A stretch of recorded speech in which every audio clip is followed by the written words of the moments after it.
Chris, what is our third main topic today? Our third topic here Is missing? needs to be sent to me. Oh, you don't have it? No. Oh. I was going to cheat and look at the screen. I All don't right. have the new one. Let's cheat and bring it up on the screen. Thank you. Here we go. It's from Janet. Thoughts on Boba Finale from Janet. I finally oiled machine Janet. around here. Thanks, Janet.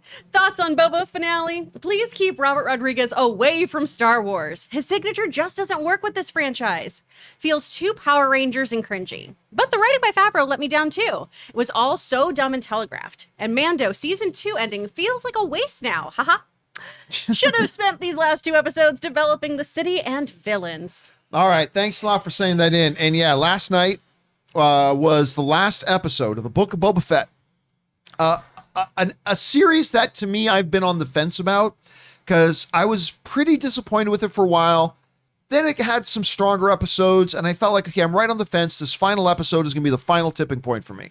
Which way is it going to go? And I'll say this. I thought it was a fairly strong episode. Fairly strong. It did some things in it that I thought were wonderful.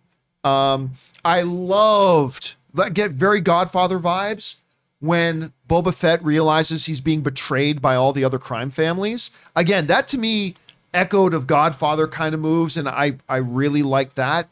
I'm not going to lie. I love seeing Boba Fett riding in on a Rancor. It's pretty damn cool. Although, I didn't realize Boba's palace was 2 blocks away. Because, man, he got there fast. Woo! He got there fast. And again, as he's flying back to his palace, I'm like, so why have you been walking into town all this time? But whatever. I thought the conversations again with Cad Bane were great. Although, why does Cad Bane decide to get involved at the point he got involved instead of being involved right from the beginning? Not really sure. When the giant destroyer droids show up and they got the shields that clearly were blocking all the lasers, why is everybody still shooting their lasers at the Wasting a giant lot of ammo. shields?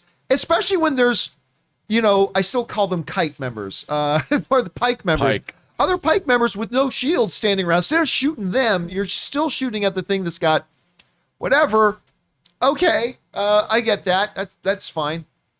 I still, at the end of the day, overall enjoyed the episode. Again, I like the interaction between Boba Fett and Mando. By the way, this was finally a Boba Fett episode. Like, Boba Fett, they made him the star of the episode. Like, even kind of directing Mando in a bit. It's like, I got to go get more stuff. You protect these people. The way they interacted and all that kind of stuff. I love seeing them fighting side by side. Like, that scene when all the pikes are on the street and all of a sudden they're reading the terms and all of a sudden here come 2 flying Mandalorians and they're like picking everybody off. Number one, I'm thinking this is awesome. Then when they land, I thought, why did you land? In the words of Obi-Wan, you have the high ground. You're like up there picking everybody off. Why land? But then again, I don't know the technical specs on their backpacks. I don't know how much flight time they have. Maybe they felt they needed to conserve it. I'll give them the benefit of the doubt. So I'll give it that. Seeing Black Chrysanthemum wreck shop, that was cool. Even when it took like 10 Trandoshans to get him down, I was like, this is pretty cool. I felt my heart broke a little bit when the Gamorreans got thrown off the cliff. I know. It's like, come on, the bacon. I mean, they were gone, and I felt They so did them bad. dirty. They did them dirty. And was it bad of me that when the Vespas started to ride in, I was like, please kill them. Oh, I hope they die horribly right here. Is that bad? I don't know. But I still hate everything about the Mos Espa Vespas. Nothing about them was redeeming at all. Not even in this thing. All of a sudden, okay, so these are street kid punks who are like harassing local shop holders. We need to take a stand and protect the people of our town. Fuck you. You never thought that in your life. And I'm not going to buy into it now with these ridiculous, stupid, awful characters Well, that no they must one never else revisit saw again. what their potential was finally seen. That's what they needed. They just needed for Someone Boba Fett to believe in them. Yes, they needed for They were Boba Fett just to go, hey, I see all this excitement and energy that you have. We could harness that and do it for good. And they're like, finally, I feel seen. Yeah, I'm going to Hanging make you outside the warriors. cantina, rapping parents just don't understand. Exactly. They're just like, man, if only I had a strong guidance system. And listen, Baby Yoda showing up, I think, is the fulfillment of what the last episode was. Because it now gave us context. Him showing up alone without Luke, R2 flying him in there and all that kind of stuff, showing the shirt. It explains. So we now know what his predicament was. We understand what his conflict was and ultimately the decision he made. So that had some power to it. I like the way it ends with him and the Rancor. Although why everybody started shooting at the Rancor when the Rancor was just jumping around, I'm not really sure. That made no sense to me, whatever. Okay, sure. So again, there was a bunch of bad. I thought there was a bunch of good. I love the way Fennec ended up taking care of family business at the end, just killing everybody. And that the way she did the mayor, I'm gonna hang you. And she kills the mayor, takes out everybody. It reminded me at the end of the first Godfather when today all family accounts get settled. That's what it felt like to me. A very Godfatherian kind of thing. So I like that. But at the end of the day, for me, Book of Boba Fett is going to go down as a bit of a quandary for me. I at the end of it, I wasn't quite sure what the purpose of the show was. At the end of it, I still don't really know what the character journey of Boba Fett himself was, especially with the end line going, we're not cut out for this. Couldn't you have thought of that before? Now that you've won everything, we're not cut out for this. Clearly just setting up that Boba Fett is going to be in Mandalorian Season 3. They're going to go retake Mandalore together. So they set that up. Some criticism I saw from some people saying, and there's a point to this, was that this season of Boba Fett, particularly the finale, undoes the finale of Mandalorian Season 2. This huge, amazing moment of Luke showing up, taking Baby Yoda to fulfill his destiny as a Force user. And then Luke just goes, it's not really in it. I'll let you go. Do you want a shirt or a sword? How are you feeling? Which one do you want? I was kind of half waiting for Baby Yoda to pull out Yoda's sword and start wrecking shop too. But so I've seen some criticism that it kind of undoes the power of the ending of Mandalorian Season 2. And I didn't feel that way personally, but I can totally see where that feeling would come from. So yeah, at the end of it, I was just like, and I was worried when I found out Robert Rodriguez was directing this episode. And I think there was enough good stuff in there that maybe could have been accentuated, some cheesy stuff that maybe wouldn't have felt as cheesy in the hands of a different director. I don't know. So again, fairly strong, still highlight a lot of the weaknesses of the series overall. And at the end of the day, I still don't know how I feel about this series as a whole. I still don't know. I kind of wish it didn't happen. I do. I kind of wish this Book of Boba Fett series didn't happen, because I think I'm going to be divided over it. And I think fans are going to be divided over it. And I kind of wish it wasn't there. But I know, Rob, you had a chance to watch the finale of Book of Boba Fett. I know you've been on the same boat as me, some stuff you've liked about it, some stuff that's been very why are they doing this? How did you feel about the finale, and how do you feel about the series overall? In the last version of whatever version they made of Star Wars, when Greedo shoots first, right, he says this word, McClunky. Right. I didn't know what that word meant until I watched this episode of the Book of Boba Fett, because the entire episode is McClunky. I couldn't stand this. I watched this. I thought it was one of the dumbest, most insulting, not the stuff that's in it. There's lots of cool stuff that's in it, but it was presented I was more sophisticated in the second grade than this episode was. And I'll tell you when this episode lost me. Fennec Shand is explaining to Boba Fett where their forces are. We have the Mos Espa Vespas in the workers' part of town. And then you cut to the Mos Espa Vespas driving through the center of town. Then you have Black Stanton standing in the middle of the street in front of the mayor's office or wherever he is. And then we've got the two Gamorrean guards standing out in the open, waiting for the rest of the Pikes to show up. These people are outmatched and outgunned. Why is Blacker Stanton not on a roof somewhere with a sniper rifle, under cover, not standing in the middle of a street when they know war is about to break out? Why are 2 Gamorrean guards standing out in the open, waiting? There's 2 of them. They're outmatched and outgunned. And then we've got 2 of the Vespas just, puttering their way through the town. This is the beginning of a fight. Have you ever watched any Western or any crime thriller or any shootout where the dudes are, watch the end of Silverado, where everybody is like undercover. I mean, these people are standing out in the open, and I'm like, okay, how am I supposed to take this as an astute viewer of this kind of entertainment? I've been watching it my whole life, and I'm listening. First of all, Fennec Shand is literally narrating where one shot would have done better. Let's see Blacker Stanton on the top of a building with a gun or a bowcaster there with his, and have some kind of digital readout showing he's got the entire street ready, and he will kill anyone who comes anywhere near them. And I'm watching these people, and I'm like, are these people all dumb? What kind of strategy is this?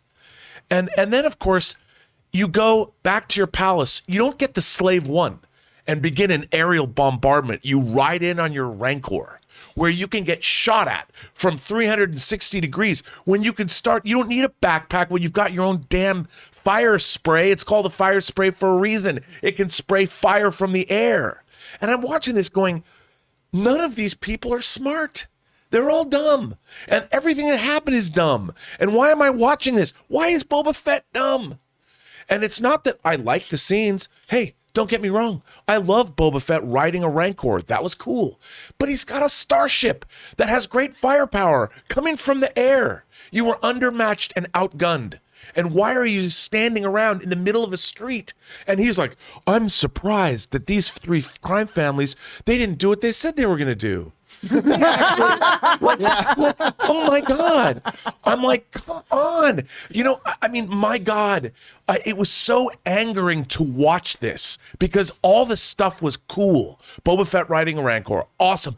Watching Mando and Boba Fett come down from the sky, like you said, they're flying next to each other, just, it was awesome. And then they land. And you're just going, why am I watching this? This is not sophisticated. It is not cool. And worst of all, it makes Boba Fett look dumb. And that's, I'm like, I was watching. I should think this is cool. Well, there's a moment there when Mando and Boba Fett are inside the building. And when they realize they've been betrayed, Mando says, on the behalf of the other crime families, that was the smart move to align themselves with the Pikes. And then Boba Fett says, yeah, it was. Yeah, you didn't think about that before? And here's the other thing. When the Mos Espa Vespa girl says, when he suggests we'll hold up at the fortified fortress of the palace, and she's like, well, we can't abandon these people. The Pikes aren't here to take out the people. The Pikes are here to take out you. And if they kill you, who's going to protect the people? Go hold up in the palace where you have a fire spray that you could circle around until someone shows up and from a distance take mofos out. No one will touch you. Hey guys, we want to take just a second and thank the sponsor of today's video, Manscaped. Now listen guys, it is not the 1970s anymore. It is not cool for a man just to let his balls look like the deepest, darkest jungles anymore. You want to keep them trimmed. You want to keep them tidy. And there's nothing I entrust more to the well-being of Dr. Jack Hammer and the amazing Fantastical than the Manscaped Lawnmower 4.0. This thing trims like a finely tuned machine for my finely tuned area. But wait, there's more. Because today I'm excited to let you guys know about Manscaped launching their new Ultra Premium Collection. Believe it or not, it's not for your not-so-private parts. I am talking about a leveled-up overall hygiene routine with your favorite manly scents. Now, in the special Ultra Premium Collection, we're talking about premium Manscaped deodorant. Don't just take care of your balls. Gotta take care of them armpits too, guys. A hydrating body spray. Listen, you got tattoos or issues with any dry skin? Well, this spray-on lotion is designed to keep your skin feeling moisturized, smooth, and dudes, smelling fresh. And you guys have heard me talk about the body wash. This body body wash was a revelation to me. I use it every freaking day. They've also got a 2-in-1 shampoo and conditioner, plus a free gift, a 3-pack set of lip balm for guys who are taking care of their lips. So here's what you need to do. Get 20% off and free shipping with the promo code Campea, Campea, at manscaped.com. That's 20% off and free shipping with the code Campea at manscaped.com. The power of attraction is now in a bottle, thanks to our friends at Manscaped. I think that's the issue, though, too, is that every decision Boba Fett tried to make, everyone said, no, bro, I don't like that. That's not a good idea. I don't want to die on this hill. Mm-mm. And he'd be like, you're right. Okay. And I just wanted some leadership from him. I just wanted him to be making the calls that we went with and having his group support him, as opposed to like, hey, buddy, let's take it easy here. That palace is Helm's Deep. Yeah. Yes. You've got the orcs coming. They're going to have to go to you, dude. I can't. I'm like, has any of the. Look, the writing of this was so monumentally pedestrian. It was McClunky. And I'm watching this going, what? Have you not seen any crime movie ever? This should have been like Heat, the gun battle in the streets of LA, and Heat. It should have been that cool.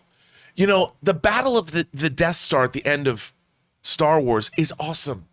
It's awesome. You know, when the fighters come in, when the TIE fighters come in, it builds and it builds and it builds. And it is awesome. And when the Millennium Falcon shows up at the end and Han Solo is able to save Luke so he can get a clear shot, you stand on your feet cheering.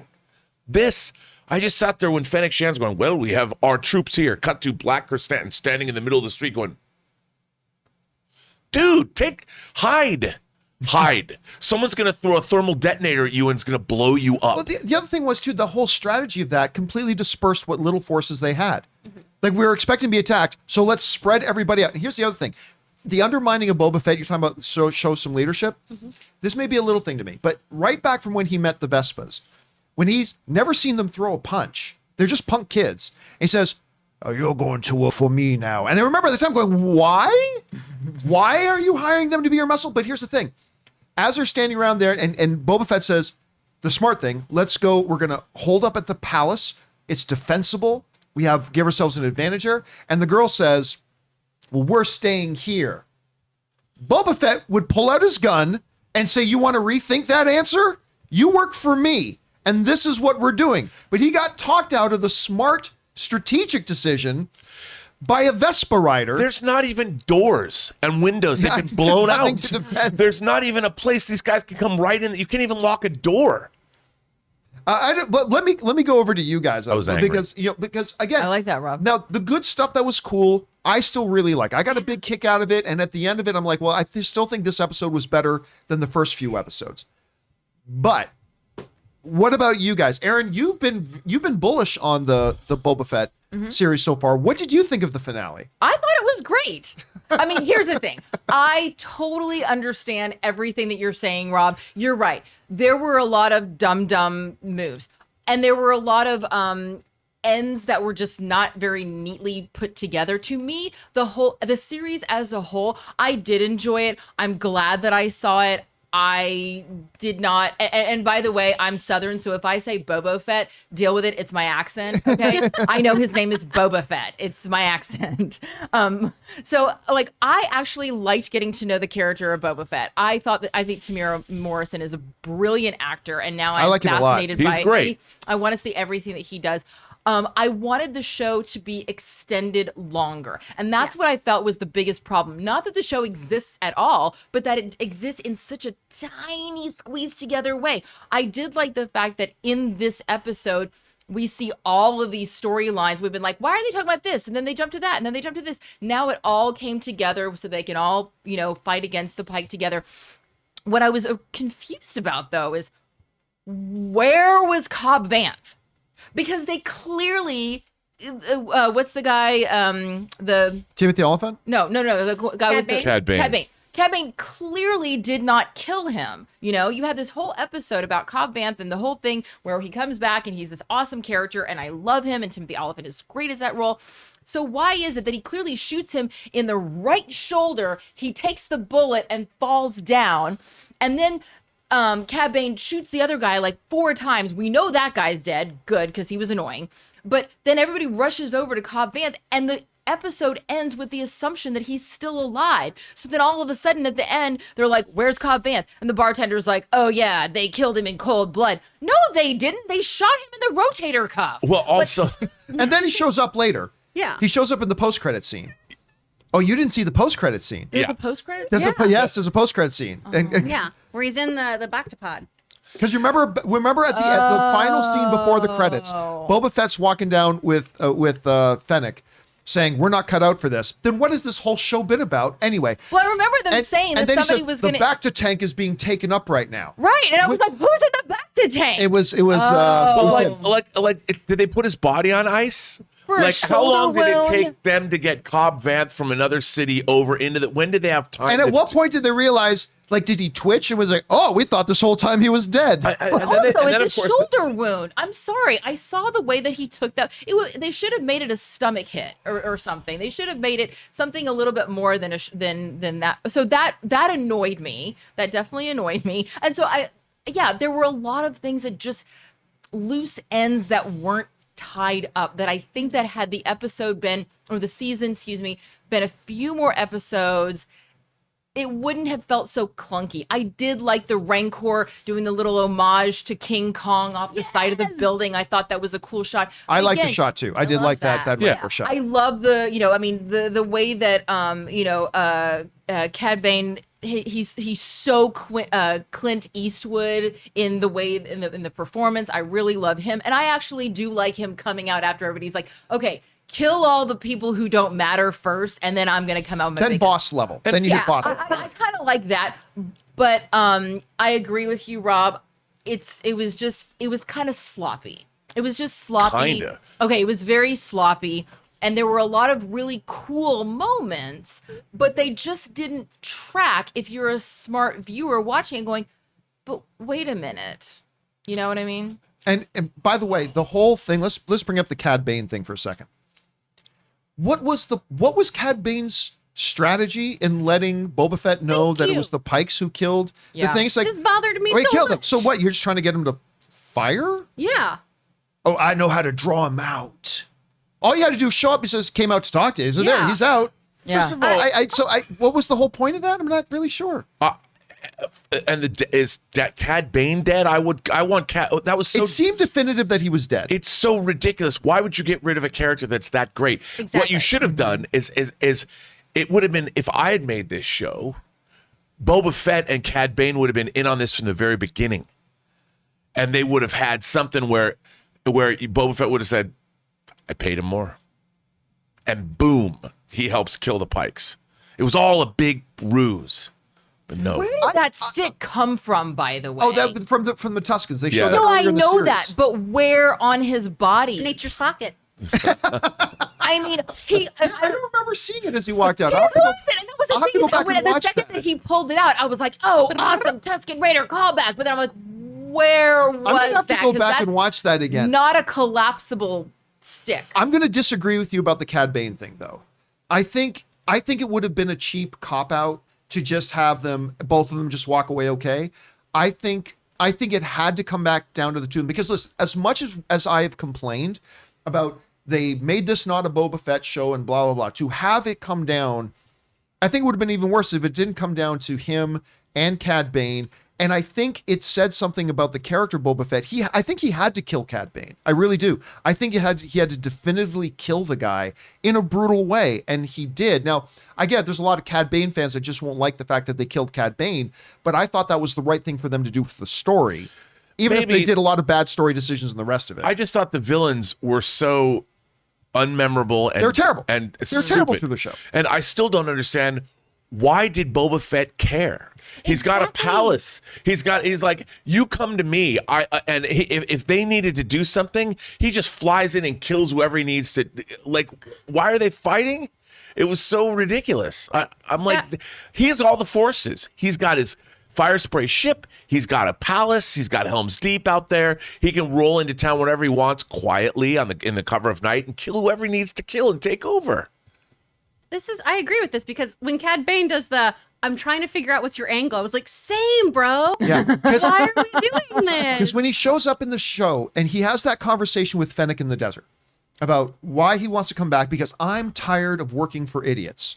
Yeah. Okay, nothing in any of that in the opening 4 episodes or anything was about, I have had a revelation that we should take care of each other, that we should protect people. That has never been, even in this show, a part of his core motivations whatsoever. But then when it comes down to at the end, it's like, I'm defending, these are my people. That is, you never once hinted that that was part of your motivation. The people from Mos Espa, he should blame all of them for the death of the Tuskens. It don't hate the player, hate the game. Everybody there, it's the game. And Can I bring up one other big plot hole here in this whole idea? The Kites want to run spice. The problem they're having with the sheriff is that he won't let the spice go through their territory. This is Star Wars, right? Right? They have spaceships, right? At very least, propulsed planes. Just go over. You don't have anything you just fly over? You needed a space train? And- Why was this a problem? This is Star Wars. why we saw the Pikes making some spice deal like out next to a moisture evaporator in the middle of the sand.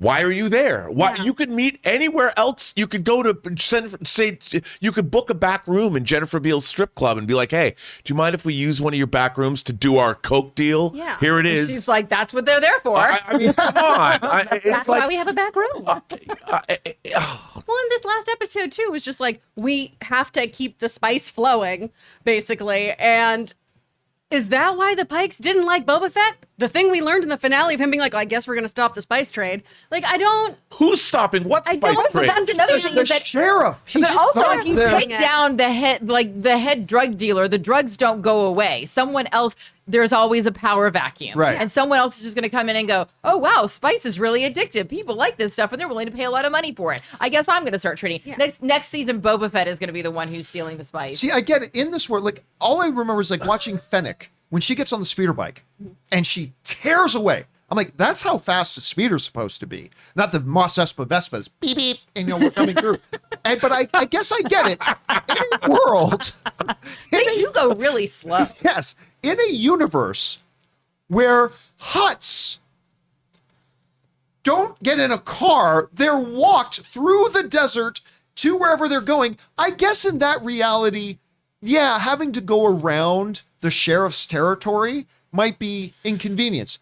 Cobb Vanth walks. He doesn't have a Everyone does. Everyone walks. He walked Everyone over it. walks. You guys are doing a drug. The only people, as far as the eye can see, are these 4 Pikes and their speeder bike unloading here. Here's my box of spice. That's the one place where they're in walking distance of the sheriff. Well, not only that, he appears out of nowhere because when they show him, there's nothing behind him. No city, no building, no watchtower. How did they not see him walking up? I mean, and all they had to do was go around and go, there's someone walking towards us while we're trying to deal Quick, drugs. let's hide the spice. Or, hey, let's just shoot him. Because clearly that's what they were going to do anyway. It's like, oh no, there's one guy with a gun in this desert. We can't run our spice through it. All right, We're jump on a in whole plane. planet. There's an entire planet. Why don't we go to the poles? There were no one. We'll go to the north or south pole of Tatooine, and we'll go sell our wares there. No one's got a city. Clearly, okay. no drug salesmen were consulted on this. Get No. some drug dealers No, up in excuse here so we me. learn how To to the do kids. Danny Trejo, who well-known former gang member, was in this. Why do they not consult him? He probably could have given them a lot. It's like, we didn't used to put our drugs in boxes. We had little bindles made out of magazine. I mean, he Pieces of, he has been pages. very open about his past. He would have been a perfect person to go, hey, Danny, so does this make sense for like a whole crime thing? With Well, the whole- by the way, some people in the live chat are asking, where was Obi-Wan? You got to get your timeline straight. Obi-Wan had long been dead. he did. Yeah, he did. That's not He- so. Look, I still, with all the issues I have, I thought there was enough cool stuff that this was one of the stronger. Although this isn't saying much, I acknowledge it was one of the stronger episodes of Book of Boba Fett. Other than the episodes 5 and 6, this was the best episode. Other than episodes 5 and 6, again, that's not saying much. I thought the Godfatherishness of it was cool, but still, there's a lot of very frustrating decisions they made with it that it leaves it to me that I'm just ultimately going to look back on the Book of Boba Fett and just kind of go, I kind of wish they didn't make that show. I kind of wish they just skipped it and went right to Mandalorian season 3. And And with Boba Fett, because Boba Fett was a great character in Mandalorian season 2. Absolutely. So just pick him back up in Mandalorian season 3. I'm sure we're going to see Boba Fett joining Mandalorian and trying to retake Mandalore now, especially since he basically said, we're not cut out to lead Tatooine. Okay, so you're going to go off of them, whatever. Anyway, guys, question is for you. What did you think of, number one, the finale of the Book of Boba Fett, but also where did that leave you overall on your thoughts on the show? Whatever you guys are thinking, jump down to the comment section below and let us know your thoughts.